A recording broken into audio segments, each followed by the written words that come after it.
Meus irmãos, Salmos de número 99, vamos ler, Salmo de número 99. Reina o Senhor, tremam os povos, Ele está entronizado, acima dos querubins, abala-se a terra. O Senhor é grande em Sião, e sobremodo elevado, acima de todos os povos. Celebrem eles o teu nome, grande e tremendo, porque és santo. És Rei poderoso, que ama a justiça. Tu firmas a equidade, executas o juízo e a justiça em Jacó. Exaltai ao Senhor nosso Deus, prostrai-vos ante o escabelo de seus pés, porque Ele é santo. Moisés e Arão, entre os seus sacerdotes, e Samuel, entre os que lhe invocam o nome, chamavam o Senhor e Ele os ouvia. Falavam-lhe da coluna de nuvens, e eles guardavam os seus mandamentos e as leis que lhes tinha dado. Tu lhe responde, ó Senhor, nosso Deus, fostes para ele Deus perdoador, ainda que tomando vingança de seus feitos. Exaltai ao Senhor, nosso Deus, prostrai-vos ante o seu santo monte, porque santo é o Senhor, o nosso Deus. Amém? Vamos orar? Pai santo, Pai bendito, na tua presença nos colocamos, Pai. Senhor Jesus, neste culto de ensinamento da quinta-feira, peço, Senhor Jesus, que tenha misericórdia do teu povo, Pai. Tira toda a preocupação, tudo aquilo que divide a mente, que desprende a atenção, Pai. Que possamos focar o nosso espírito em Ti, e o Senhor tenha misericórdia de nós, meu Pai. Derrama a Tua graça sobre o Teu povo, abra nossos olhos e ouvidos espirituais, perdoa as nossas ofensas, as nossas iniquidades e os nossos pecados, que tão tenazmente nos assediam e que inclinam a nossa natureza pecaminosa, Pai. Tenha misericórdia do Teu povo, para que ele possa andar santo diante de Ti. Pai, pedimos que o Teu Espírito Santo venha permear no nosso meio. Mais uma vez pedimos que a Tua presença seja notória e que a Tua palavra seja revelada, Pai. Ajuda-nos, Senhor, auxilia-nos para o entendimento das Escrituras, porque até o entendimento vem de Ti, Pai. Revela-se a nós na medida que buscamos a Ti. Inclina o rosto até nós na medida que olhamos para cima e sabemos que só de Ti vem a salvação, consolo, verdade e vida. Abençoa, Senhor, aqueles que não podem estar presentes neste culto, Senhor, mas a todos quantos ouvirão, que o Senhor possa também abençoá-los com a palavra da ministração desta noite.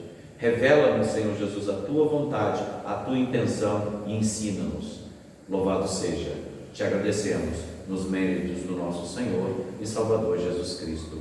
Amém. Cantemos então do nosso inário, novo cântico número 64, Grata Memória. Glória.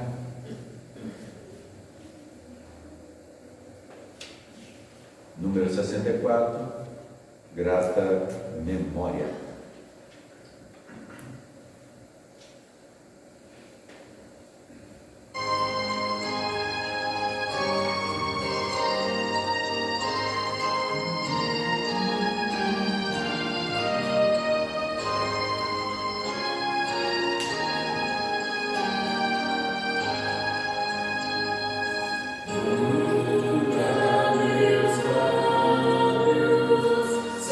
Cessarão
Meus amados, eu vou pedir que os irmãos me acompanhem. Irmãos, recentemente, eu buscando em vários locais a respeito, às vezes, irmãos, vou tentar começar assim, tá? Nós estamos aqui em semanas contínuas aprendendo sobre a teologia pactual. Então nós compreendemos que a linguagem pactual, a teologia pactual, ela é uma linguagem que interpenetra, fazem com que as escrituras elas sejam únicas em todos os seus aspectos, Nós não vemos os livros separados, mas os livros dentro de uma metanarrativa. Nós temos várias narrativas dentro da Bíblia, mas quando nós olhamos ela de fora, com todos os seus livros no lugar, com todas as suas promessas, nós percebemos então a metanarrativa. E qual seria a metanarrativa? A vinda de Cristo e a salvação do seu povo. Aí a pergunta que eu faço é: dois povos ou é um povo? Se for dois povos, então nós temos dois céus ou nós temos um céu?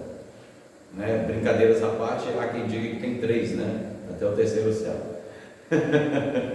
Não sei, é um entendimento de intensidade do apóstolo Paulo, que ele foi arrebatado, ele não sabe se fora do corpo, se no corpo, e ele foi até o terceiro céu, não foi isso que ele disse?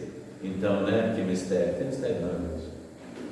A visão romana eram três céus mesmo, tá? O céu habitável, onde que nós conseguimos olhar, o céu externo, onde que ficam os astros, e o céu externo do externo, que é o céu, que é o próprio ambiente espiritual, Então é isso que ele estava querendo dizer com isso. Mas fora brincadeira, o que eu estou querendo dizer com isso, irmãos? Para se enxergar a Bíblia, nós temos que ter uma cosmovisão pactual. Vocês entenderam o que eu disse?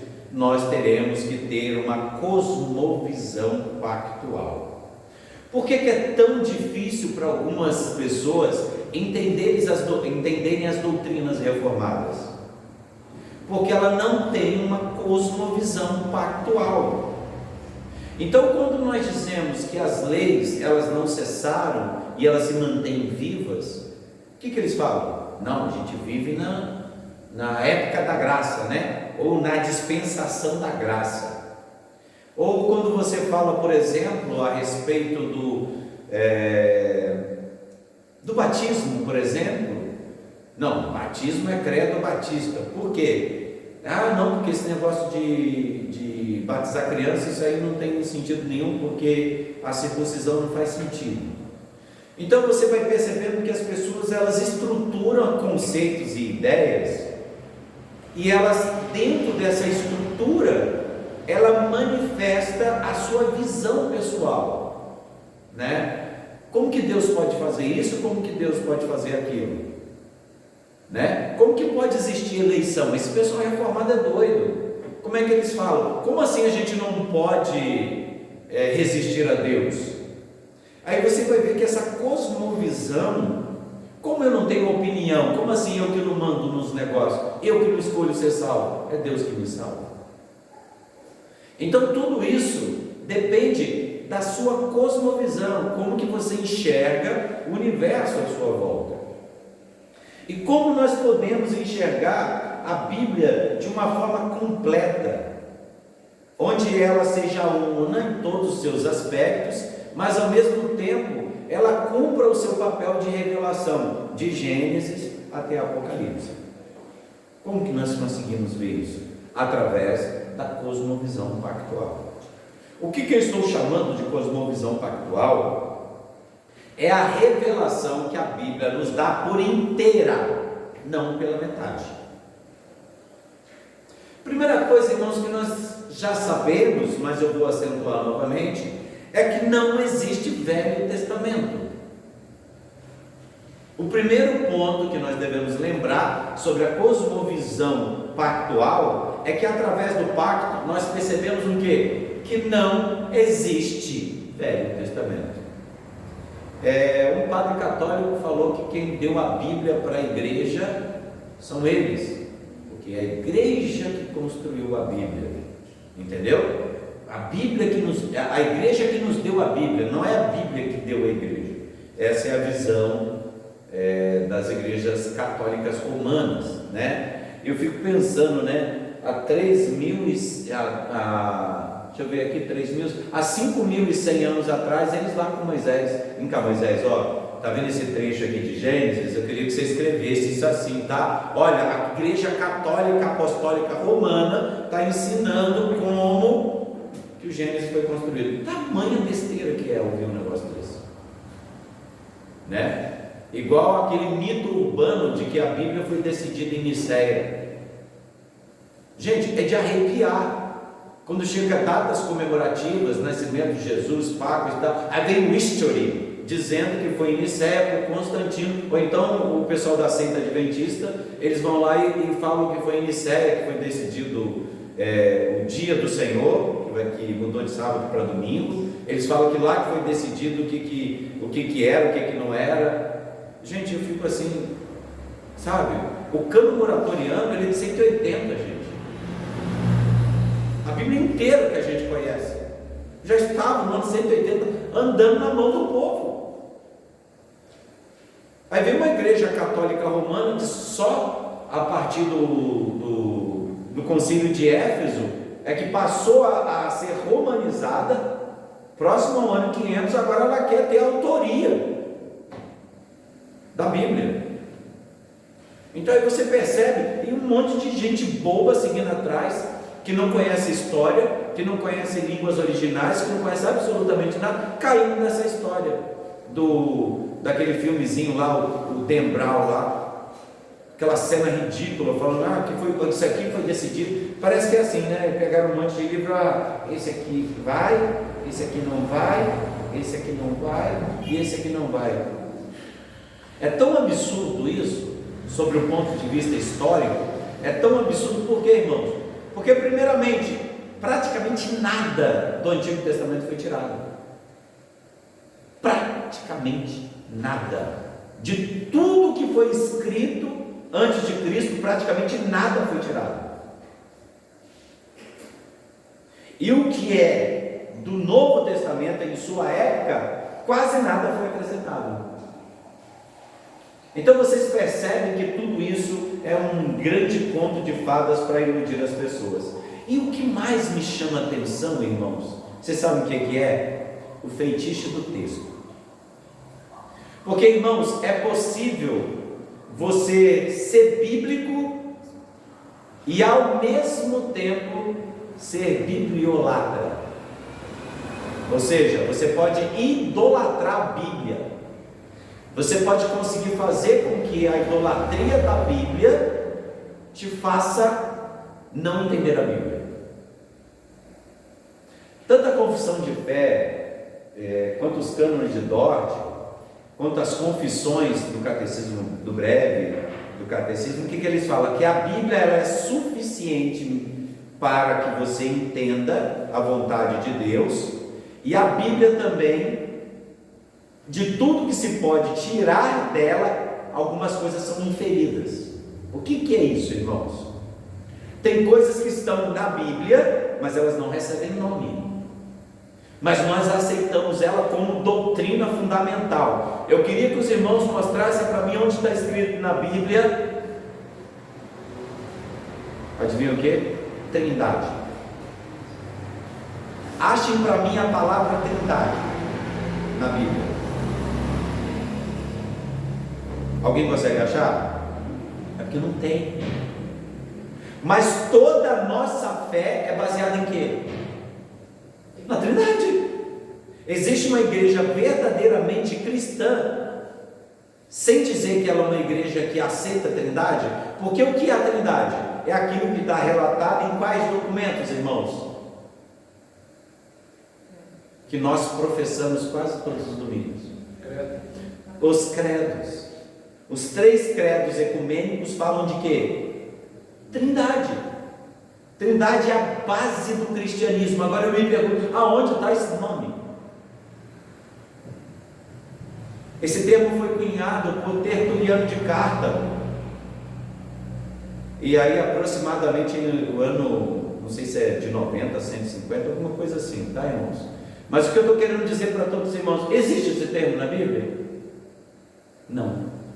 Quer ver outra coisa interessante que vocês nunca pararam para pensar? Vocês viram alguma mulher ceiando na Bíblia?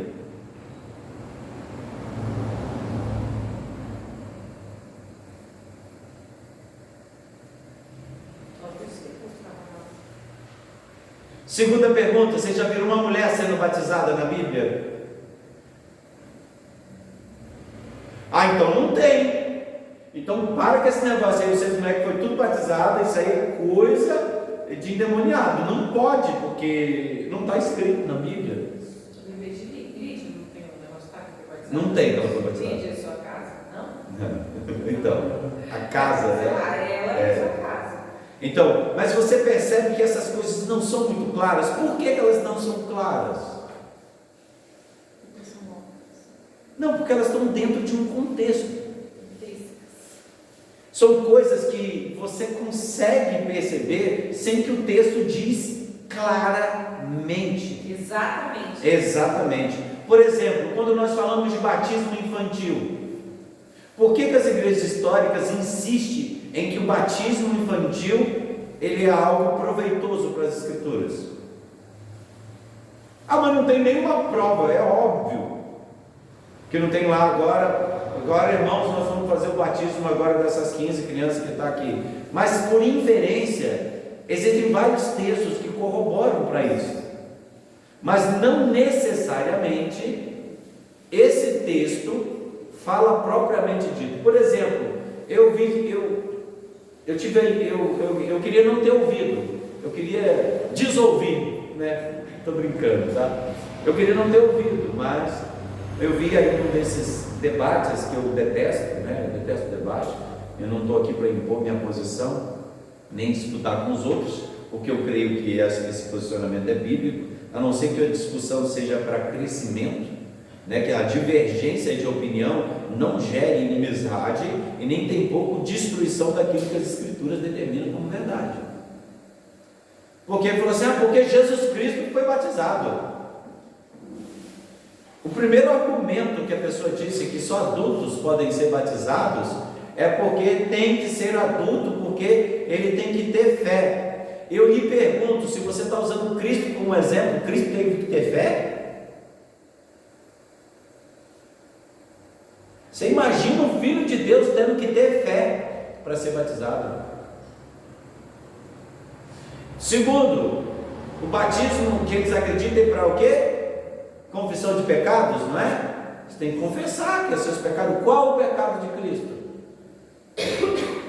E a terceira pergunta que eu vou fazer, gente, olha, eu vejo esses debates, as pessoas não fazem as perguntas corretas. E desde quando o batismo de João é o batismo do cristianismo? Sendo que os próprios discípulos de João, para virarem cristãos, tiveram que ser batizados. Está em Atos dos Apóstolos isso. Me expliquem. Então o batismo de Cristo não valeu. Por três aspectos. Porque não era o batismo que ele ensinou. Vocês percebem? Porque Cristo tinha que ter fé, sendo que ele é autor e consumador da fé. Ele tinha, mas ele tinha que cumprir um rito. Mas esse rito é da onde? Não é cristianismo. Então você percebe que os argumentos são fracos. Mas eles falam, mas não está escrito literalmente na Bíblia batizar as crianças. É óbvio que não está escrito. Por causa da situação, irmãos. Judaísmo e cristianismo em Atos dos Apóstolos é basicamente a mesma coisa. Não há distinção nenhuma. Aqui quando fala judeus e gentios, tem pessoas que estão achando que são povos de outros lugares. Não, são judeus de outras nações. Dentro de Jerusalém, aquela religião, quase todo mundo era da religião judaica. Mas, irmão, judeu só é judeu na sua prática. Se ele não praticar o judaísmo, ele não é judeu. Ele pode ter nascido judeu, mas ele não é judeu. pode ter nascido no lar crente, mas o que define que você é crente é o quê? A prática, o exercício da fé. Nascer num lugar não determina quem você é, mas mostra a qual família você pertence. Por exemplo, um escravo de um judeu, assim que ele era circuncidado, ele era judeu. Então nós vemos aí de nacionalidade e de geração, ou seja, filhos na fé. Aí você vai perceber esses dois aspectos em Abraão. A promessa foi feita para Abraão, mas quem que foi circuncidado? Abraão, seus filhos e mais quem? Seus empregados, seus escravos e todos aqueles que estavam debaixo da guarda dele. Ué, mas nem judaísmo existia, irmãos, ainda. Mas o marcador de fé era o que? Iniciar. Para pertencer à família de Abraão, você tinha que ter uma marca. E os filhos de Abraão tinham duas marcas. Uma, aqueles que são filhos da fé, são filhos de Abraão, primeira marca. E agora tinha uma marca física.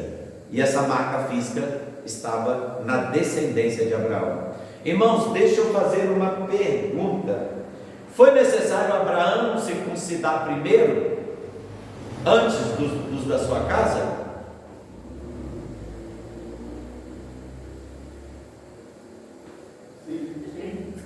É óbvio. Por quê? Porque o evangelho não foi pregado para ele.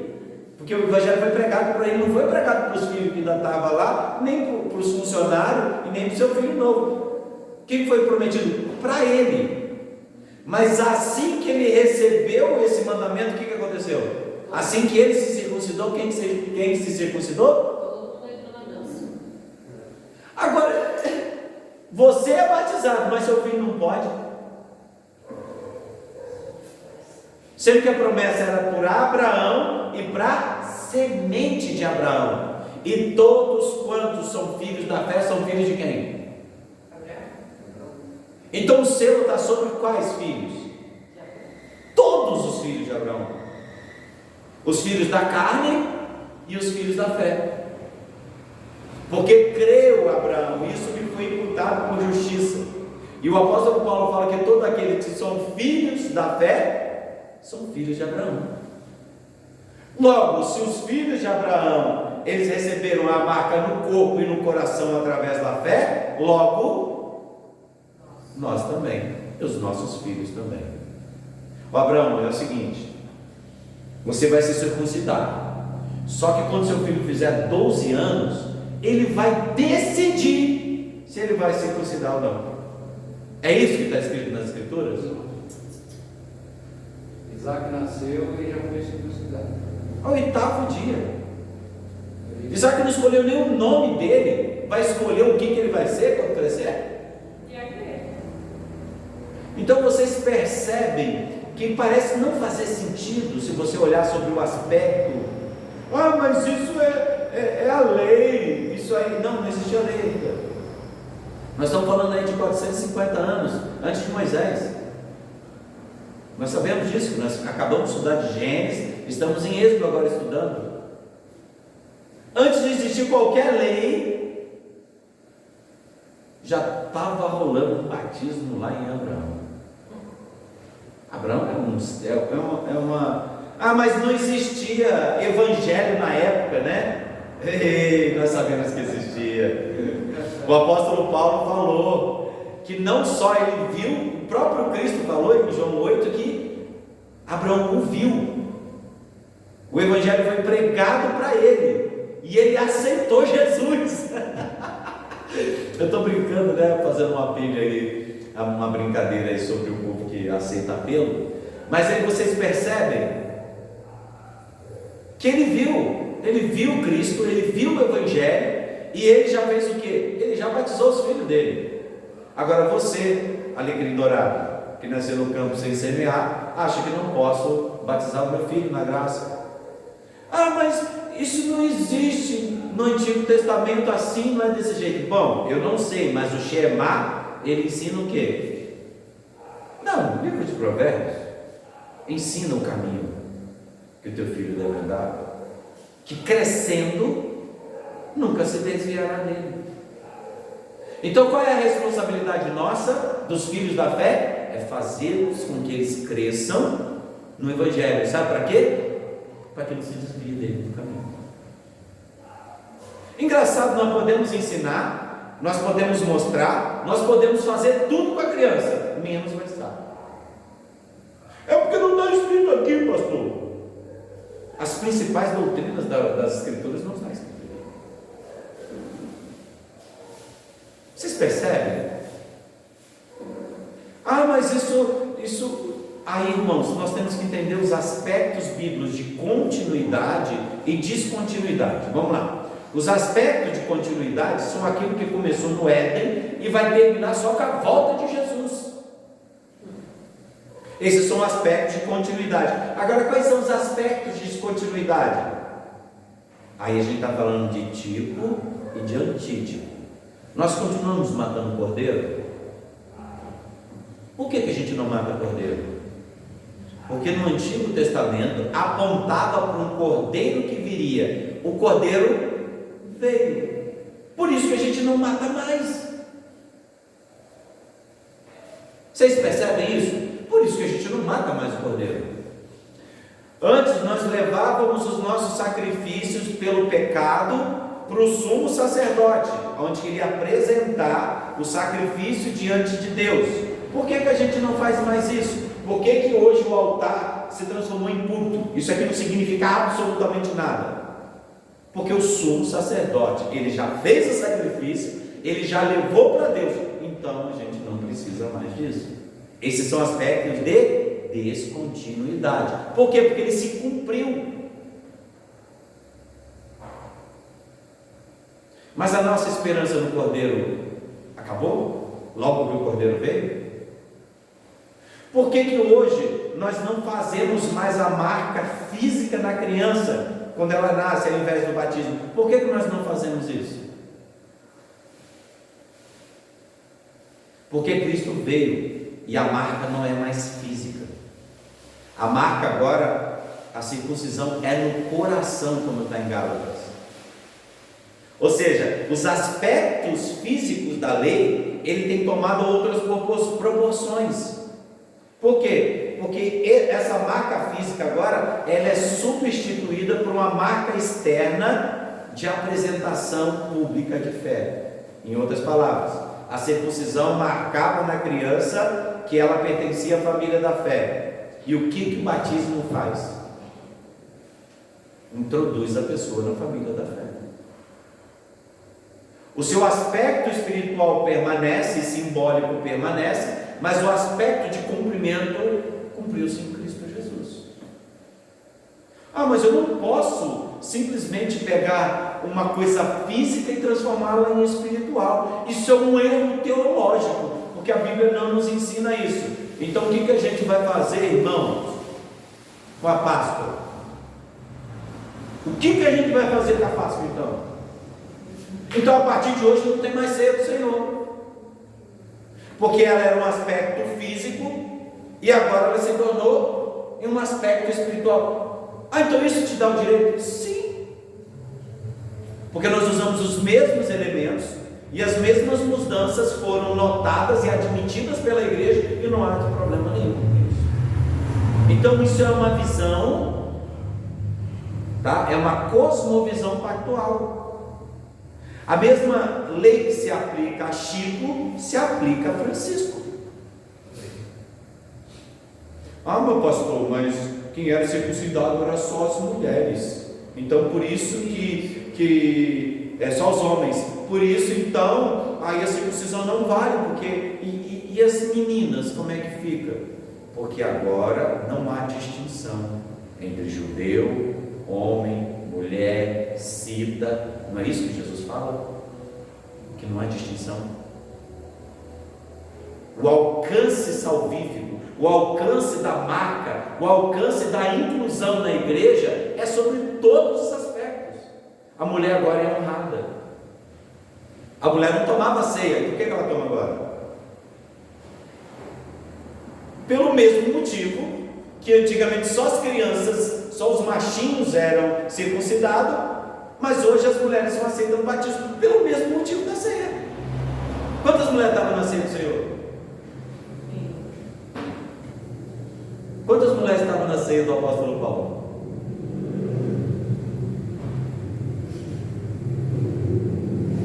Então, gente, vamos parar. Olha, você consegue ser biblicista, ou seja, você consegue fazer com que a Bíblia seja contra ela mesma, quando você não admite todos os princípios que ela traz e não nos aplica para uma vida geral. Tem pessoas que insistem em dizer que há uma dispensação do Antigo Testamento, a lei não vale mais nada, eles são anomistas. A única vez que eu vejo essa palavra anomista na Bíblia, ela retrata aqueles que são perdidos, aqueles que desconsideram a lei do Senhor, ou seja, anomista, eles negam a lei do Senhor. Irmãos, a lei do Senhor, ela é boa. Ah, mas pastor, da onde você tira isso? Irmãos, abram comigo, vamos começar. Eu vou começar assim, tá? Irmãos, só porque não está escrito diretamente, isso não significa que não exista, tá? Por que eu estou tentando ensinar isso, irmãos? Porque eu quero ser grande no reino dos céus. Eu quero ser grande, ou saber o que eu estou falando. Eu quero que todos os irmãos sejam grandes também no reino dos céus. Eu não quero deixar para trás aquilo que o Senhor Jesus considera fidedigno para que as pessoas aprendam. Eu não estou entendendo o que o Senhor está falando. Vamos abrir Mateus, capítulo 5, do verso 17 a 41. Eu vou ter que ler, tá? Quero que vocês abram, mas eu vou ter que ler. Eu quero que vocês entendam exatamente o que eu estou querendo dizer. Atenção, lembrando que o Evangelho de Mateus, Evangelho segundo Mateus, há um autor principal aí nesse Evangelho. Qual que é o principal? Jesus. Será que o que ele diz é verdade? Ele não só o que ele diz, mas ele é a verdade. Vamos lá, Mateus 5, vamos começar no verso 17, só para que vocês entendam o que eu estou falando. Depois vocês veem o contexto. Ele já começa assim, chutando o balde. Não penseis que vim revogar a lei ou os profetas. Então nós estamos aqui, a gente tem que entender o que é a lei. São os seus aspectos em Êxodo, os 10 mandamentos, todas as suas implicações, tá?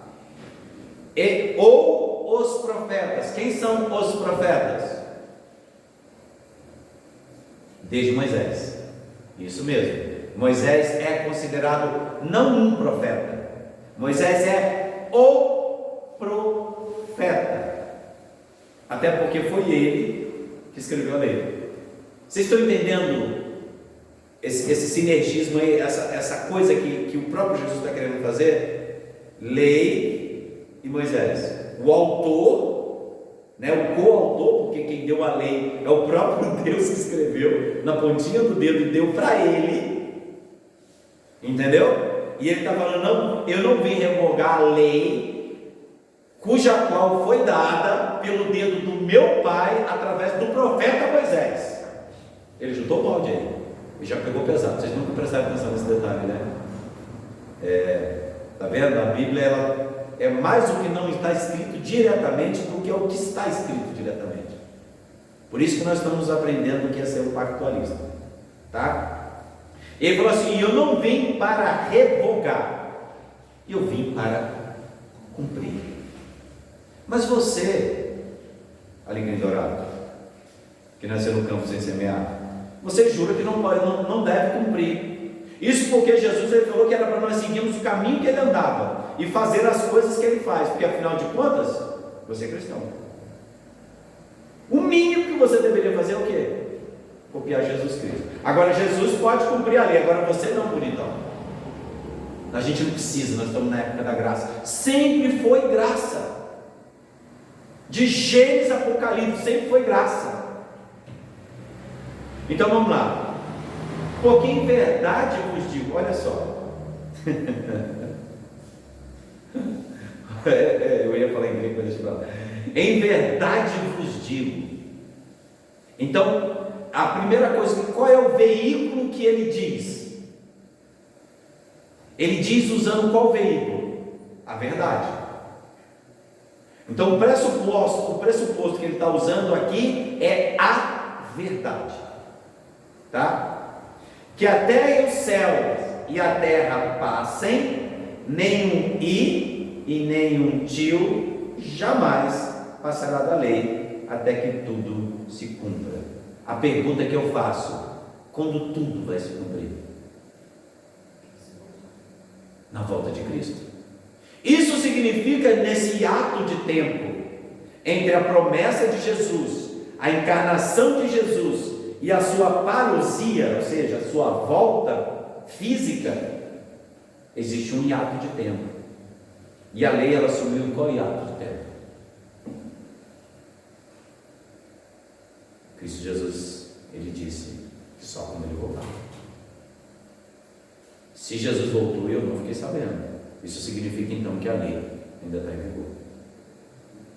Mas o que na lei está em vigor, né? A gente tem que tomar cuidado com isso aí, mas a gente vai falar. Aquele, pois, que violar um destes mandamentos, posto que dos menores, e assim ensinar os homens, será considerado o quê? Mínimo no reino dos céus. Para que olha para mim. Vocês entenderam o que Jesus disse aqui? Qualquer um, seja lá quem for, que tirar isso aqui para ensinar os homens, ué, mas tem gente que está abolindo é tudo. Não é um negocinho não, ele está tirando é tudo. Tudo, tá? Ele será considerado mínimo do reino. Aquele, porém, que as observar e ensinar, será considerado o quê? Grande no reino dos céus. Afinal de contas, o que eu devo fazer com a lei então? Ensiná-la. O próprio Jesus Cristo declarou que aquele que ensina as leis é grande. É grande. E não esquece, agora o negócio como é que eles falam? Gente, chega a doer, mas eles falam assim: mas os mandamentos agora, Cristo resumiu em 2. Não, mas ele sempre foi resumido em 2, não foi Cristo que inventou isso. A Deus acima de tudo, de toda a criatura, tal, e ao próximo como a ti mesmo. Isso é os 10 mandamentos, está na lei. Porque o primeiro epíteto da lei é concernente ao próprio Deus. Você vai perceber que 5 partes do mandamento, ele está ligado diretamente a Deus, e a outra parte está ligada a quem? Como que você se relaciona com os homens. Então aquilo me chama de sinédoque, é um todo por uma parte. Toda a lei foi resumida no Decálogo, no Êxodo 20, partindo só de um princípio, que é qual? Amará a Deus acima de tudo, de todo o coração, de toda a tua alma e de todo o entendimento, e ama o teu próximo como a ti mesmo. É isso que se resume. Mas esse é o resumo. Isso é para que você grave. Mas a lei, ela não é ensinada em resumos. Não dá para resumir sua vida. Não dá. Então aquele que ensinar todas essas coisas serão o quê? Grande. Aí Jesus, ele já começa a chutar o balde. Quer que eu te explique aqui? Vocês estão achando que Jesus está falando assim: não, é só 2 leis mesmo, é o pastor que está inventando moda. Gente, vamos ler. Eu vou ler mais rápido agora, tá? 20. Porque eu vos digo que a vossa justiça não exceder em muitos a dos escribas e fariseus, jamais entrarei no reino dos céus. Ponto. Ele não só pede para você cumprir a lei, como que o cumprimento da lei, ele tem que exceder ao que os próprios fariseus ensinam. E o que os fariseus eram?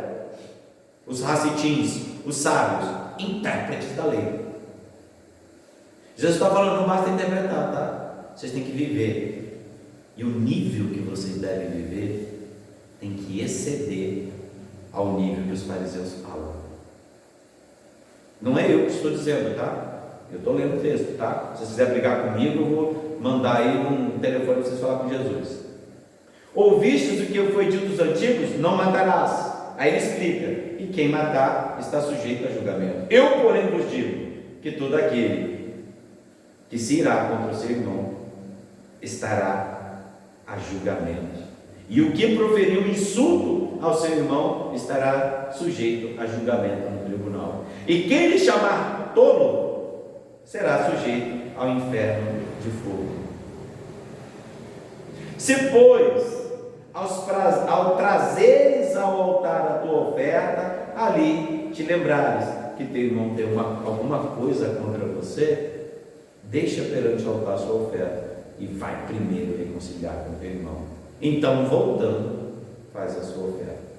Então, irmãos, eu não vou continuar, porque ele vai falar aqui todos os 10 mandamentos, e ele vai explicar o que? Eles só fazem isso de boca para fora, mas eu queria que vocês fizessem isso de alma, porque a lei não é para ser escrita exteriormente, falada exteriormente, ela é para ser cumprida interiormente. Então, qual foi a parte da lei que ficou fora aqui?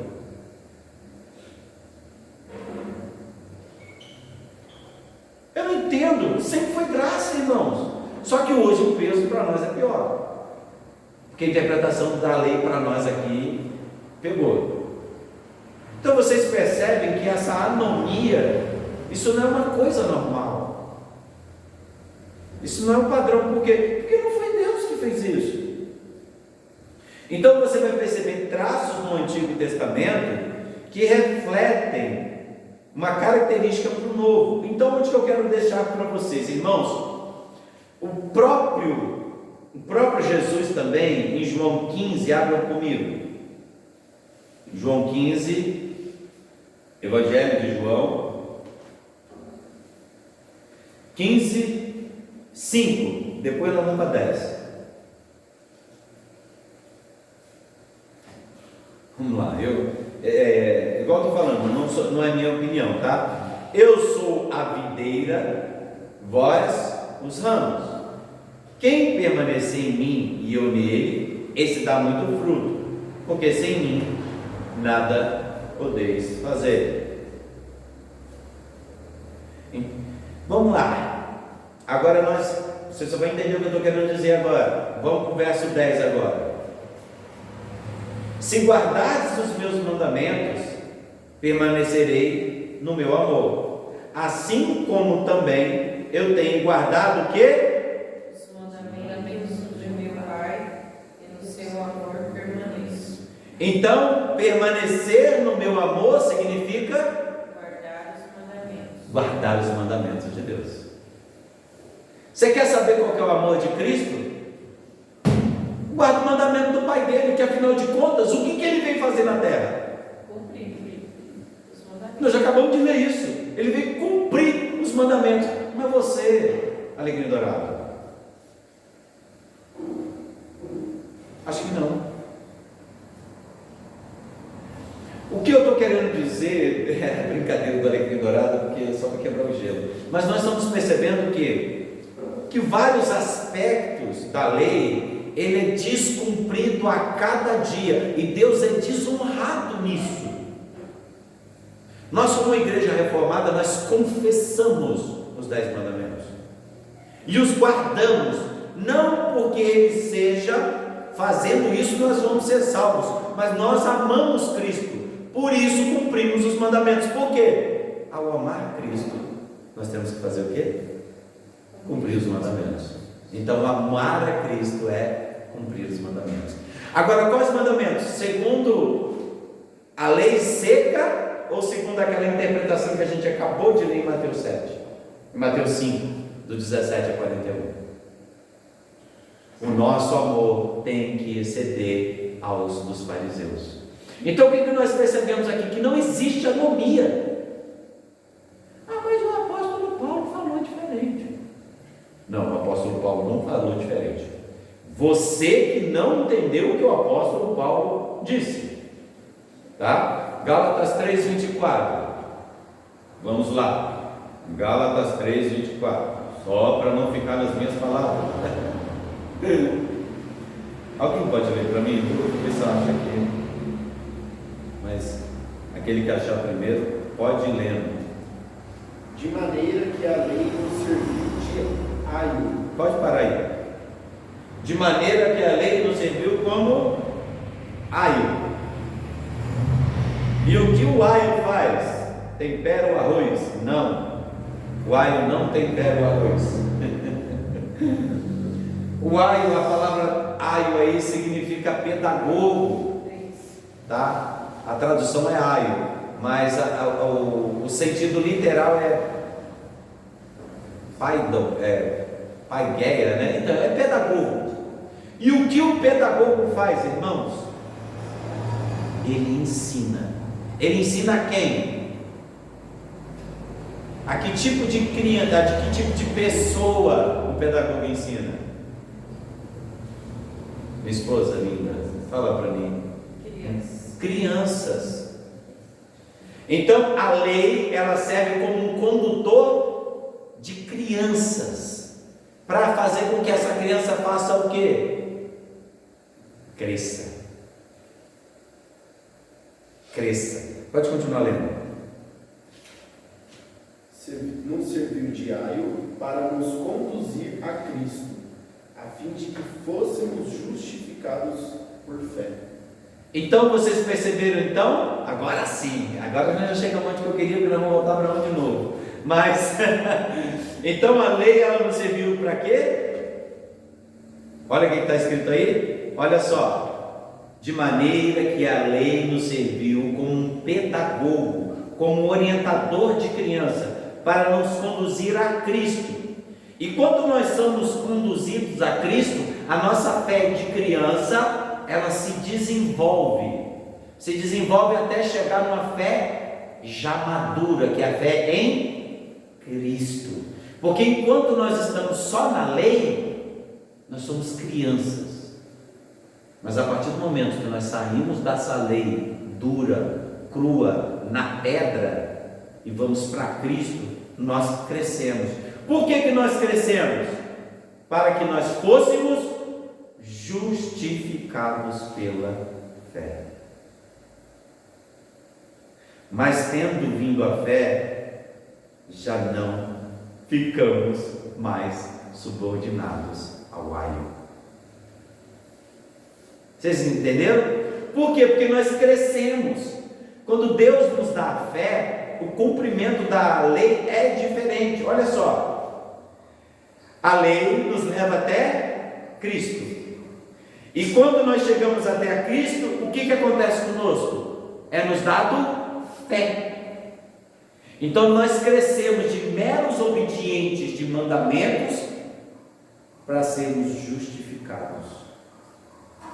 Agora nós não corremos mais para a lei para ser justificados, nós corremos para Cristo para ser justificados. E logo que nós somos justificados para Cristo, o que acontece? Nós já não somos mais subordinados ao aio. Vocês estão entendendo? Agora o pedagogo não precisa mais ensinar. O que o pedagogo foi me ensinar a escrever? Ler? Andar? Não, o pedagogo vai te me dar um certificado agora. Porque afinal de contas eu cresci. Por quê? Porque eu fui justificado. Eu fui declarado justo. Enquanto a lei me mantinha preso sob o domínio do aio, agora Cristo me liberta. Porque Ele me capacitou através da fé. Hoje eu sou justificado e eu já não sou mais subordinado ao aio. Por quê? O aio, ele me mostrava o caminho, mas ao mesmo tempo, o aio me condenava. A lei, ela mostrava Cristo, mas ao mesmo tempo ela fazia o que conosco? Nos condenava. Agora nós não estamos mais subordinados ao aio. Nós não estamos mais subordinados a quem? A lei. Por quê? Porque a nossa fé foi justificada em Cristo. Agora eu posso conversar com o aio tranquilo. Porque eu cresci. Agora eu posso conversar com o pedagogo. Porque eu já passei pela fase. Então a fé, ela é madura. A fé em Cristo, ela tira o peso da morte, porque a lei, ela veio para fazer o quê? Te mostrar que você era pecador miserável. E Cristo veio para quê? Para que você fosse justificado e tornado justo. Agora a lei não mais impera nas suas vidas. Então, aí olha só, no 26, pois todos vós sois filhos de Deus mediante a fé em Cristo, porque todos quantos fostes batizados em Cristo vos revestistes. De Cristo nos revestistes. Vocês passaram por algum ritual aqui? Não, você só foi apresentado a Cristo. Você é batizado em Cristo. O que define a sua salvação não tem nenhuma relação com qualquer rito, porque é Cristo que te justifica. Então vocês percebem a diferença? Aí ele vai começar a falar o que aqui? Olha só, dessarte, não pode haver judeu e nem grego. Ah, mas a lei é só para fulano? Não, a lei não é só para fulano, a lei é para todo mundo. Por isso agora não tem mais nem judeu nem grego, nem escravo nem liberto, nem homem e nem mulher, porque todos vós sois um em Cristo Jesus. O que eu disse anteriormente quando nós começamos esse exorto, não foi isso? Ao iniciarmos esse exorto todo que eu fiz, toda essa iniciação, toda essa conversa, tudo isso que nós conversamos até agora, toda essa narrativa, eu não disse que através de Cristo as mulheres agora têm acesso à ceia, têm acesso ao batismo, acesso a todas as coisas que antes me era tirado esse direito, porque em Cristo todas essas coisas são possíveis. E é para finalizar, se sois de Cristo, também somos descendentes de Abraão. E vocês, além de ser descendentes, é o que também? Herdeiros segundo a promessa. É eu que estou dizendo? É Cristo que está dizendo. Então aquilo que era físico se tornou um símbolo para chegar a Cristo, mas os símbolos não foram tirados, o tipo chegou. O antítipo chegou e o tipo vai ser tirado, mas a essência não. Irmãos, tratar bem um funcionário está na lei? Tá. Na lei está, na lei civil, aqui na lei está, na lei mosaica está. Guardar um dia de descanso para a terra está na lei? Tá. Guardar um dia de descanso para nós está escrito na lei? Tá. Pagar as pessoas segundo as obras dela está na lei? Tá. E qual desses aspectos morreram hoje, no dia a dia? Então nós entendemos que seus aspectos disciplinares da lei, os seus aspectos de relacionamento com a lei, com os homens, eles permanecem. Então qual foi a parte aqui que não era por graça?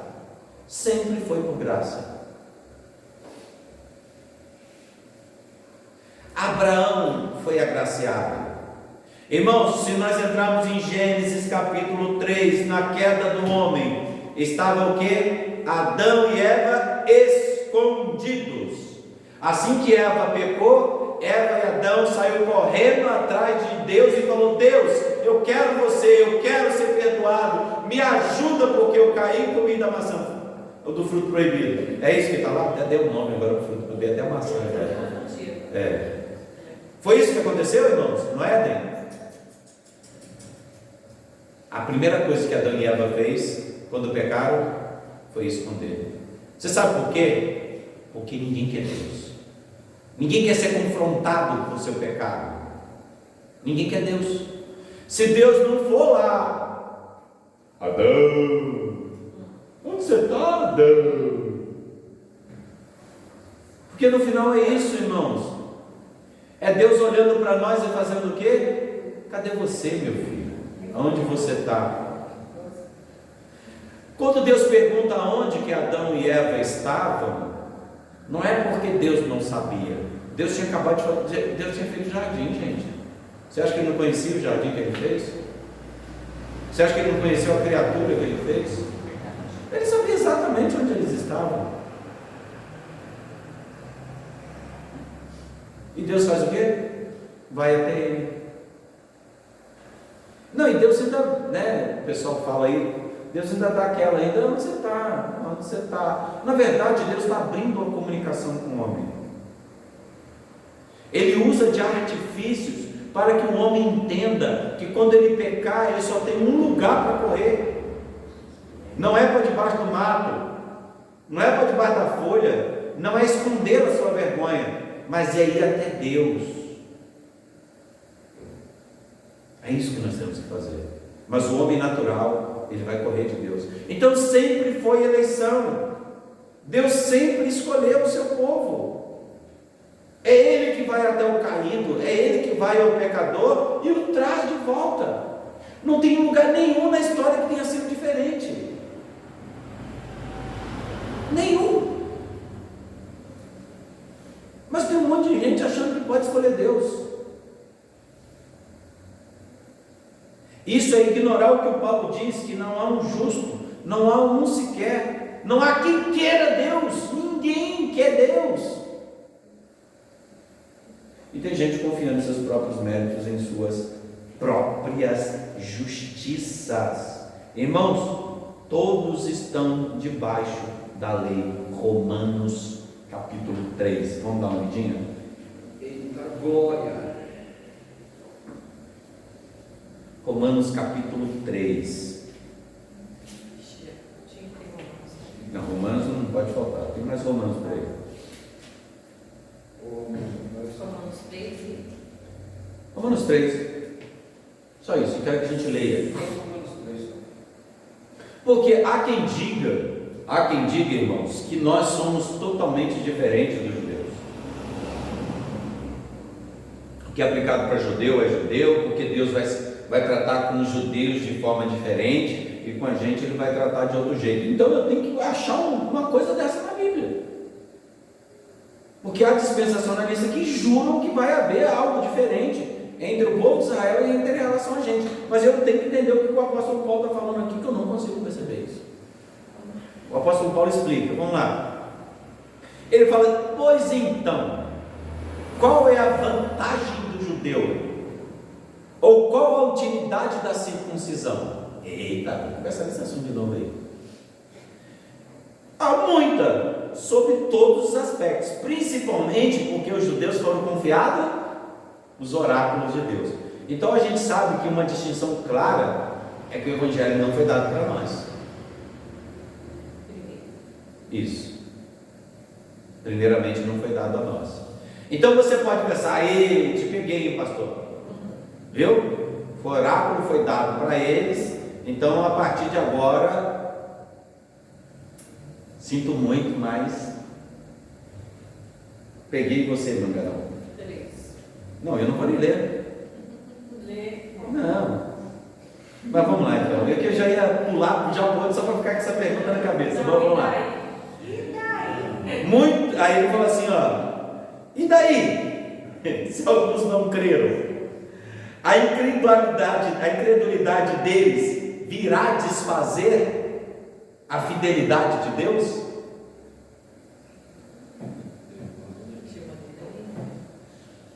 Vocês estão entendendo o que eu quero dizer? Deus sempre foi fiel, independente de qualquer coisa. Deus tem uma promessa para cumprir, Ele vai fazer isso. De maneira de nenhuma seja Deus verdadeiro e mentiroso todo homem, segundo está escrito, para serem justificados nas tuas palavras e venha vencer quando forem julgados.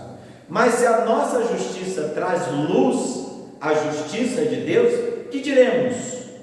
Porventura será Deus injusto por aplicar a sua ira?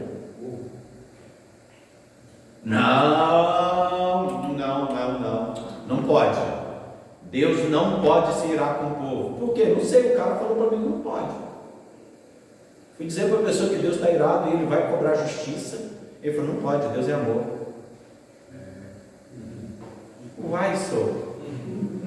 Certo. Ela não achou, coitado, não achou. Não achou. Ele esqueceu de ler o resto da Bíblia. Quando ele leu Deus é amor, pronto, fechou a Bíblia. Nunca mais ele olhou na Bíblia de novo. Não, na Romanos, a Bíblia toda. Então ele leu que Deus é amor, compreendeu que amor é alguma coisa lá. Nós já estudamos hoje que amar significa cumprir a lei de Deus, né? E amar a Cristo significa cumprir a lei de Deus. Então eu acho que deve ter alguma coisa errada aí. Talvez eles só leram essa parte, fecharam a Bíblia e nunca mais abriram. Estão pregando só isso aí até hoje. Então 6, certo que não. Do contrário, como julgará Deus o mundo? Irmãos, Deus vai ter que julgar o mundo. Agora, se por causa da minha mentira fico em relevo a verdade de Deus para a glória, por que sou ainda condenado como pecador? Vocês entenderam isso aí? Irmãos, Deus só é justo porque há injustos. É um pensamento lógico. Como que alguém consegue exercer justiça? Só se haver alguém condenado. Se todo mundo fosse santo, não fosse pecador, qual era o princípio da salvação? Faria sentido? Para que eu quero um Salvador se está todo mundo salvo? Para que eu quero um Salvador se eu posso decidir por ser salvo? Porque eu preciso de um Salvador se eu nasci limpo? Foi a sociedade que me corrompeu. Agora, quem corrompeu a sociedade? Indivíduos corruptos, né? Então não tem lógica isso também, mas eu só fiz uma análise filosófica agora. Vocês estão percebendo? Só existe justiça por causa de quê? Existe um injusto. Irmãos, o resultado da luz é o quê? Sombra. Isso é uma produção indireta. Por que Deus está irado? Porque tem pecador.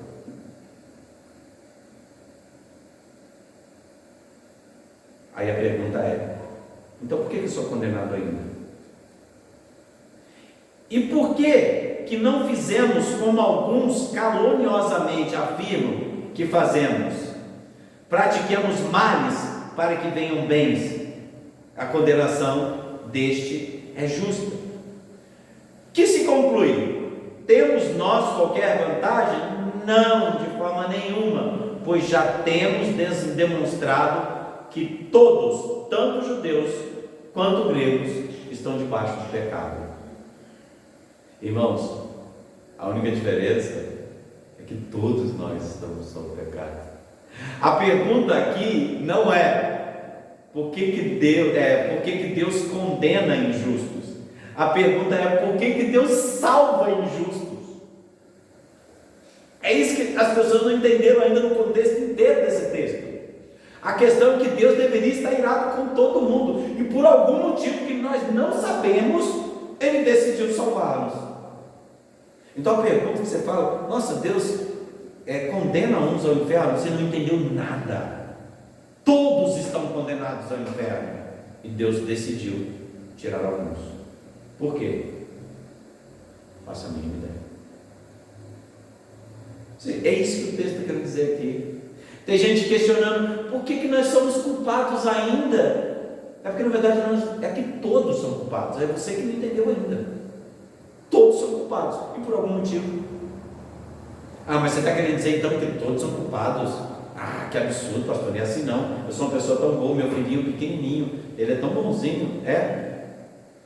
Então, engraçado que o apóstolo Paulo cita as escrituras, e agora a gente está lendo a escritura do apóstolo Paulo.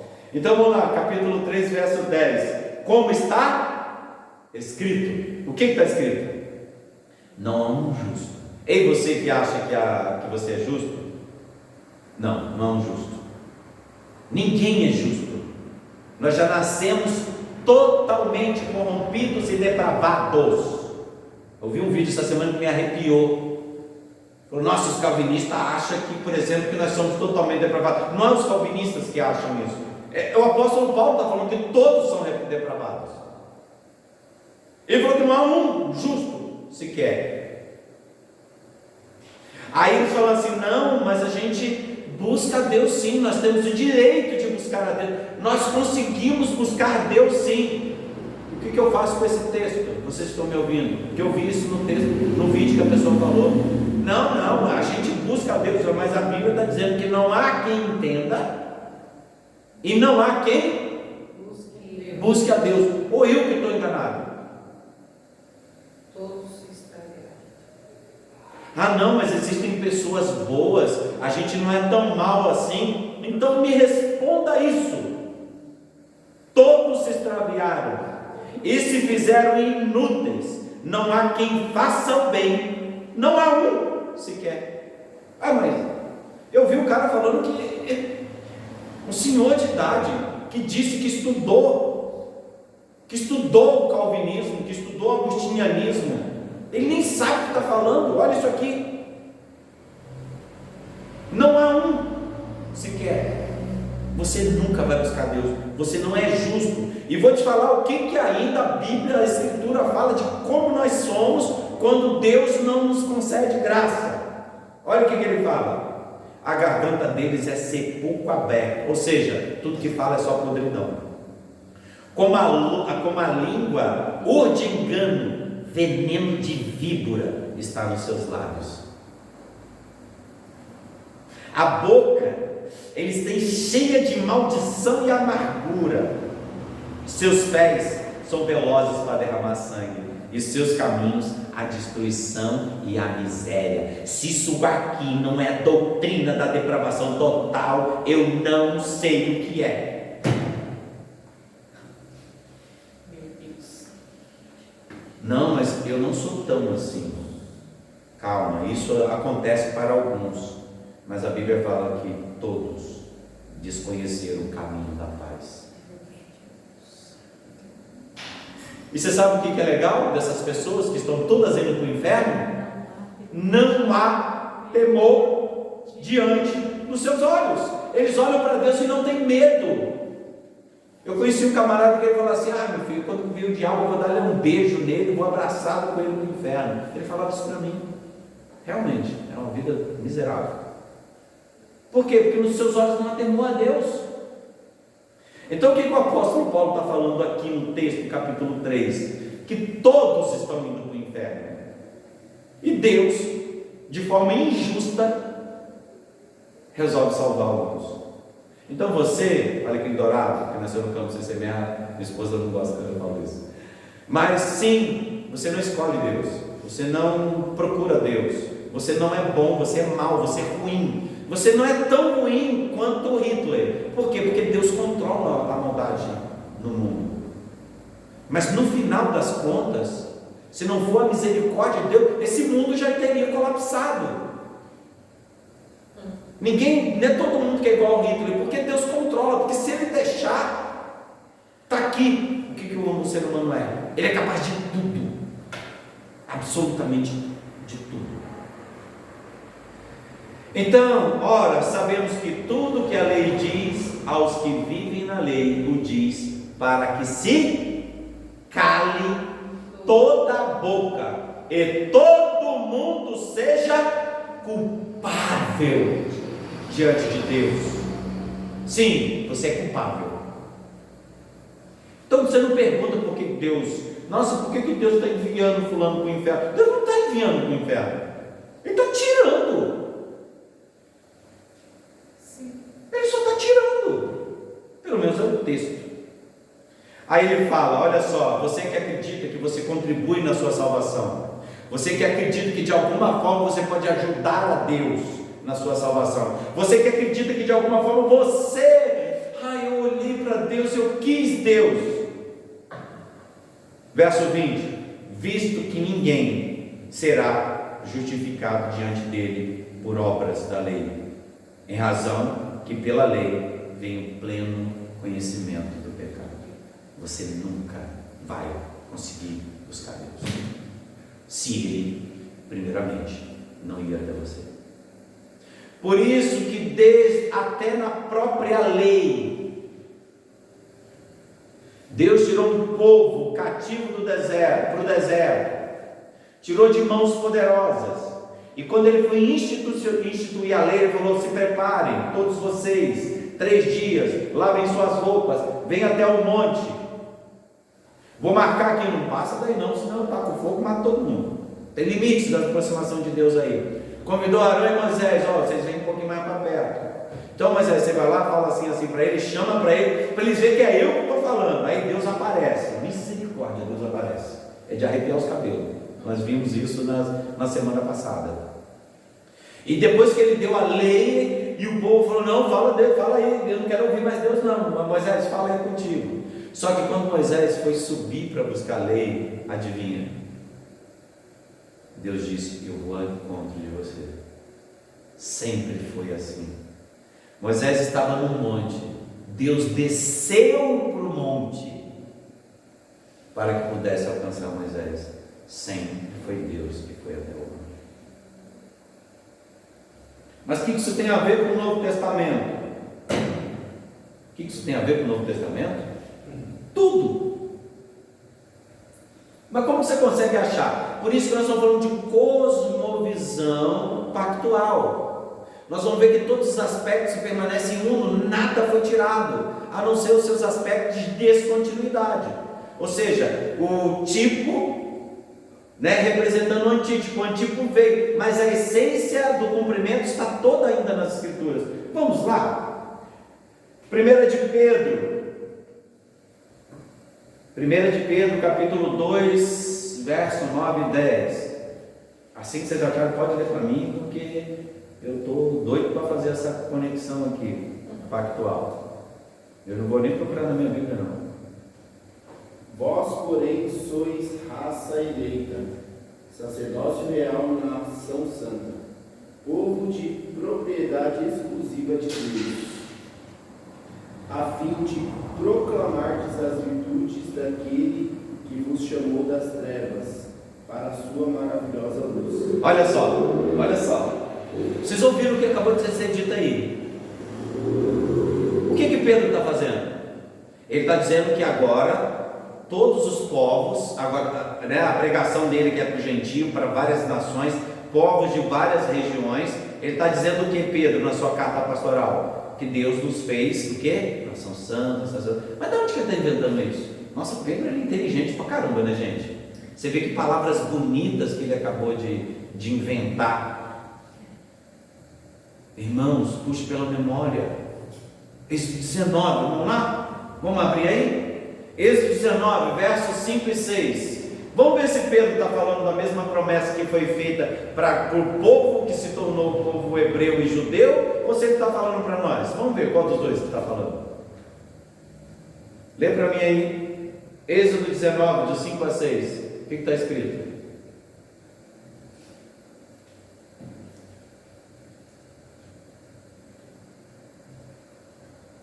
Pode ler, gente, por favor. Agora, pois, se diligentemente ouvirdes a minha voz e guardares a minha aliança, então sereis a minha propriedade peculiar diante de todos os... Calma aí, propriedade particular. Como é que é? Propriedade particular? O meu está peculiar. Peculiar. Isso significa raça eleita. Vamos lá, continua. Quer que volte ou... Não, continua. Porque toda a terra é minha. Isso, continua. Vós me sereis reino de sacerdotes. Opa! Reino de sacerdote, mas cara, parece que Pedro está falando a mesma coisa? Vai, continua. Nação santa. Nação santa. São essas as palavras que falarás aos filhos de Israel. Então está ali Pedro dizendo que nós somos esse mesmo povo que foi tirado do cativeiro do deserto, agora somos nós, o mesmo povo, as mesmas promessas que foram ditas no dia em que Deus elegeu uma nação para ele, um povo santo, uma raça eleita, um sacerdócio. Pedro está falando que isso serve para nós também. Então Pedro está querendo dizer Porque todas aquelas promessas que estavam sobre o povo, que Deus separou lá, Ele está se separando agora aqui. Isso significa, irmãos, que não tem Novo e Velho Testamento, irmãos. É uma relação pactual, é uma cosmovisão pactual. E talvez vocês ainda não perceberam, mas o mesmo Pedro faz uma outra apontamento. Vamos ver se vocês lembram disso. Joel, profeta menor Joel, vocês abrem para mim, capítulo 2, verso 28. Antigo Testamento, tá, irmãos? Meus alunos iam saber.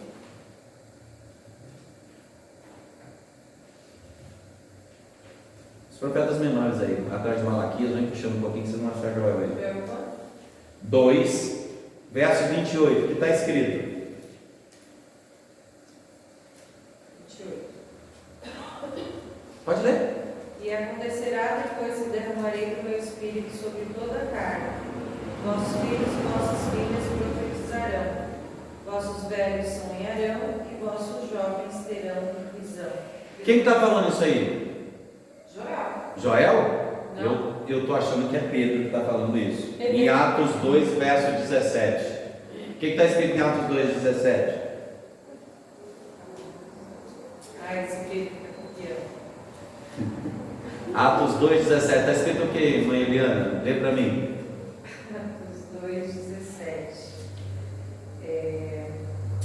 E acontecerá nos últimos dias, diz o Senhor, que derramarei o meu espírito sobre toda a carne.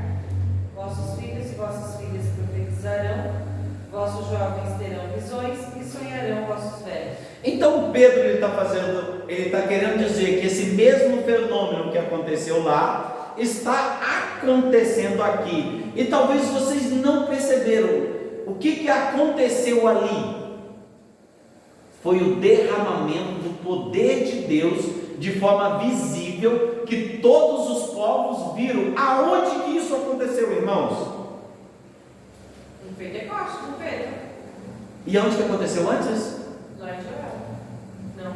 Não, que isso era uma promessa que aconteceria. Aconteceu em Gênesis 19, 5 e 6. Eu estou fazendo uma brincadeira com vocês. Se vocês olharem lá, o que aconteceu?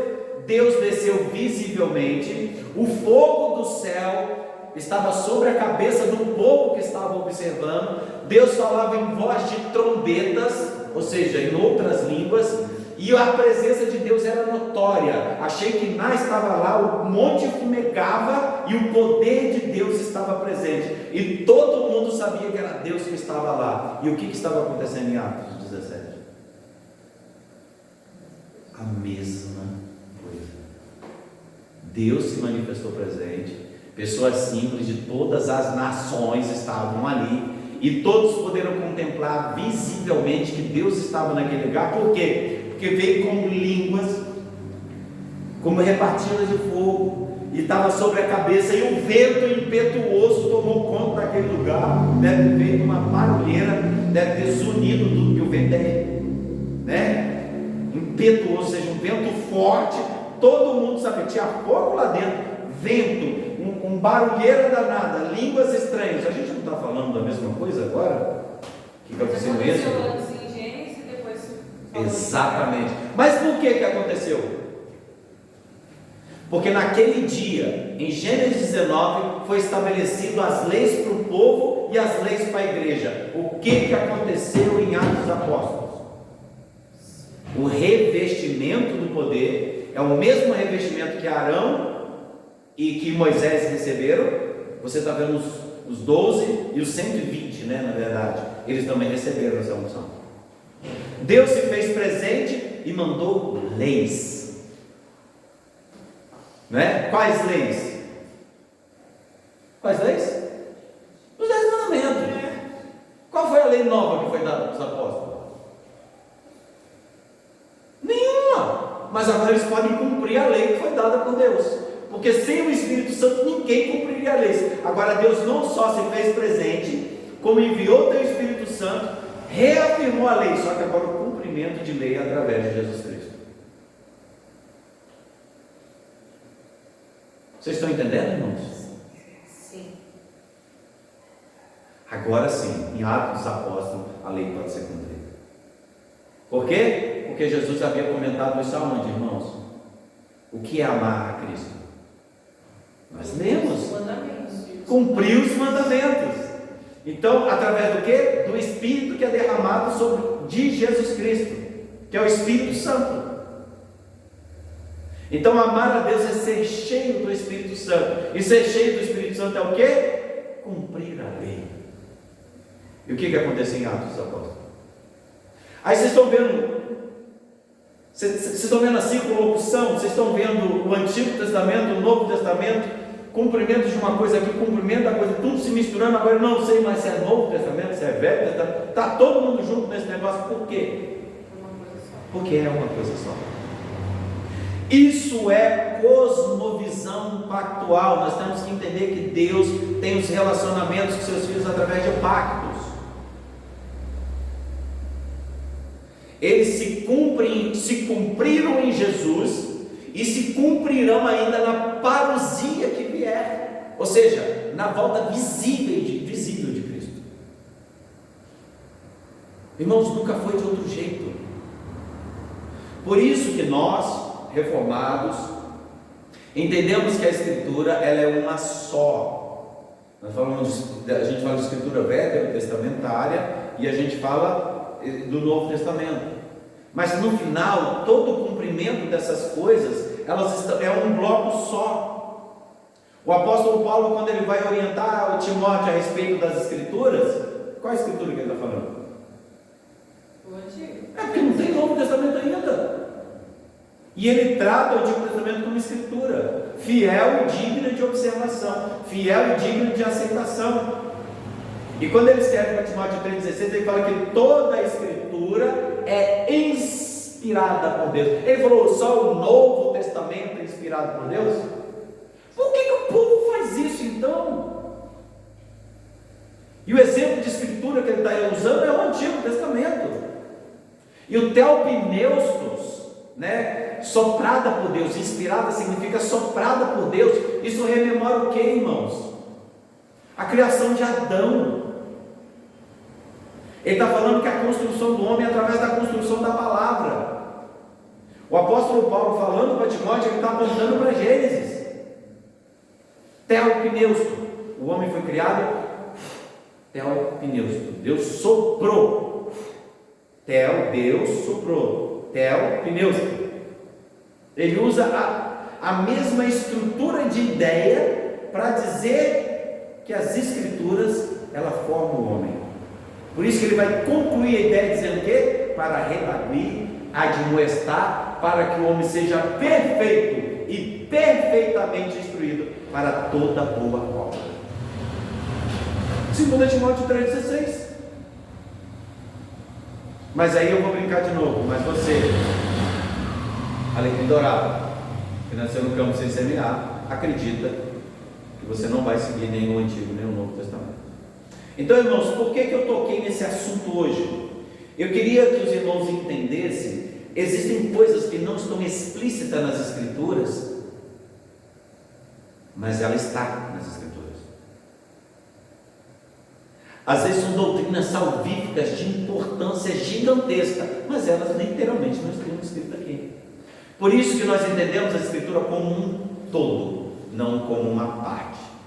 Amém, meus irmãos? Vamos ficar de pé. Espero que hoje tenha sido esclarecedor. Aí semana que vem nós vamos falar sobre a lei, tá bom? A instituição da lei, porque nós falamos de cosmovisão e a gente vai continuar, vamos ver se a gente consegue terminar aí a aliança mosaica, tá bom? Nós ainda temos a construção do tabernáculo, a adoração no tabernáculo e o estabelecimento do sacerdote e a obediência e a desobediência da lei. Nós temos tudo sempre falando da aliança mosaica, tá bom? Então essa noite, irmãos, vamos orar, vamos agradecer a Deus. Você falou Gênesis, mas era Êxodo, né? Êxodo 19, desculpa. Tá? Não, do Theopneustos? Descido do Espírito Santo. Descido do Espírito Santo tem Êxodo 19, tá? Aí vocês, na verdade, o próprio Deus, ele não tinha se manifestado ainda em espírito, a Trindade ainda não estava estabelecida, porque a Trindade era um desenvolvimento posterior. Nós percebemos isso nas Escrituras, mas não conseguíamos explicar, até que foi criada essa nomenclatura de Trindade, porque Espírito, Deus, Jesus, era uma coisa assim, né, que se manifestava de formas diferentes, mas a gente estava falando da mesma pessoa. Essa é a Santíssima Trindade. Vamos orar? Pai Santo, Pai Bendito, na Tua presença nós nos colocamos. Muito obrigado, Senhor. Obrigado por Senhor ter concedido aos nossos corações, Senhor Jesus, a capacidade de entendimento, Pai. Muito obrigado por revelar a Sua vontade ao Seu povo. Ajuda-nos, Senhor Jesus, para que as mudanças culturais, Senhor Jesus, as visões erradas da interpretação bíblica não venham destruir o Teu povo, Pai. Peço que o Senhor tenha misericórdia, Senhor, que o Senhor venha se mostrar para nós, enchendo de graça, misericórdia e amor, Pai. Pedimos que o Senhor despeça seu povo em paz, os guarde, Senhor Jesus, os proteja, os abençoe, que eles sejam missionários onde quer que estejam, e que o Teu Evangelho alcance a cada um deles. Faça com que essa palavra seja ministrada continuamente no resto dessa semana em nossos corações, para que nós não percamos de vista a Sua vontade estabelecida em toda a Escritura. Pai, nós somos gratos por tudo, no nome santo do Senhor Jesus. Amém. Amém. Amém. Então nós estamos encerrando hoje o nosso culto de ensino.